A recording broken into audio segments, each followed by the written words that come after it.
कुरुक्षेत्र तैयार है और प्रधानमंत्री मोदी का इंतजार है। खबरों में आगे बढ़ते हैं। इस वक्त की एक बड़ी खबर का रुख कर लेते हैं। फरीदाबाद से इस वक्त ये बड़ी खबर सामने आ रही है, जहां पर दिल्ली ब्लास्ट मामले की जांच जो है वो तेज कर दी गई है। आपको बता दें कि इस ब्लास्ट मामले में एनआईए ने जो जांच है वो तेज कर दी है और देर रात अल फलाह यूनिवर्सिटी एनआईए की जांच की टीम पहुंच चुकी है। आतंकी मुजम्मिल की निशानदेही पर एनआईए की टीम जो है वो अल फलाह यूनिवर्सिटी पहुंची और कैंपस में मुजम्मिल की कमरे की वहां पर जांच की गई है।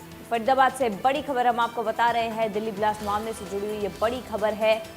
ब्लास्ट के मामले में अब नेशनल इन्वेस्टिगेशन एजेंसी जो है वो फरीदाबाद पहुंच चुकी है। अल फलाह यूनिवर्सिटी एनआईए की टीम देर रात पहुंची है और तेज हो गई है एक तरीके से जो जांच प्रक्रिया है। आतंकी मुजम्मिल की निशानदेही पर वहां पर वो टीम पहुंची है और कैंपस में मुजम्मिल का जो कमरा था वहां पर एनआईए की टीम जो है वो जांच कर रही है। साथ ही साथ बाकी अन्य तथ्यों की भी, बाकी अन्य सुरागों की भी वहां पर जांच की जाएगी। तमाम डेटाबेसेस की वहां पर जांच की जाएगी, डॉक्यूमेंट्स की वहां पर जांच की जाएगी और जितने भी आरोप अल फलाह पर लग रहे हैं, दिल्ली ब्लास्ट से जुड़े हुए जितने भी एक तरीके से सूत्र हैं, उन्हें वहां पर एनआईए खंगालेगी। और फिलहाल आतंकी मुजम्मिल की निशानदेही पर एनआईए यहां पर अल फलाह यूनिवर्सिटी में आई है और कैंपस में मुजम्मिल के कमरे की जांच जारी है।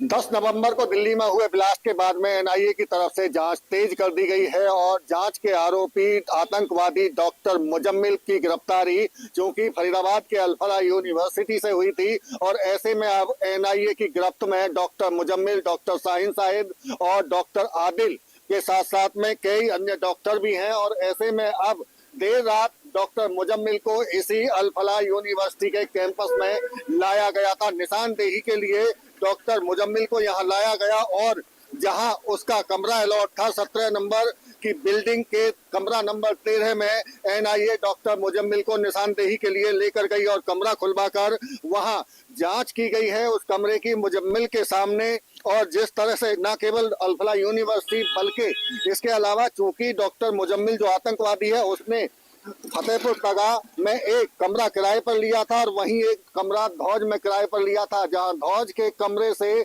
360 किलोग्राम अमोनियम नाइट्रेट और विस्फोटक सामग्री बरामद की गई थी, तो वहीं फतेहपुर तगा के एक कमरे से 2563 किलो अमोनियम नाइट्रेट बरामद की गई थी। और इसी की जांच को लेकर करीब 5 घंटे एनआईए की टीम देर रात यहां लेकर डॉक्टर मुजम्मिल को लेकर पहुंची और 5 घंटे के करीब अलग अलग स्थानों पर पूछताछ की गई और इसके साथ साथ में उसी के द्वारा निशानदेही कराई गई और ये तमाम जानकारी डॉक्टर मुजम्मिल से हासिल की कि वो जो विस्फोटक लेकर आया था कहां से उसने वो विस्फोटक खरीदे थे और यहाँ कैसे लेकर पहुंचा था, कब लेकर पहुंचा और कौन सी गाड़ी से यहाँ ये विस्फोटक सामग्री पहुंचाई गई थी। इसके अलावा जो फतेहपुर तगा गांव है और वहां 2563 किलो अमोनियम नाइट्रेट जो 50 कट्टों में बरामद हुआ, वहां भी मुजम्मिल को लेकर एनआईए की टीम पहुंची और वहां भी निशानदेही करवाई गई और वहां भी उससे पूछताछ की गई कि किस माध्यम से उस अमोनियम नाइट्रेट को वहां पहुंचाया गया था और कौन कौन उसमें स्थानीय लोग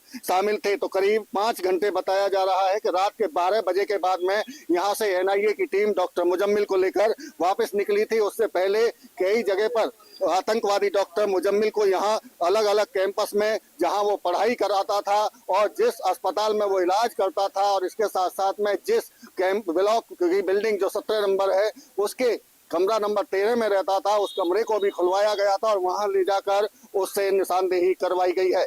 फरीदाबाद से देवेंद्र कौशिक, इंडिया न्यूज।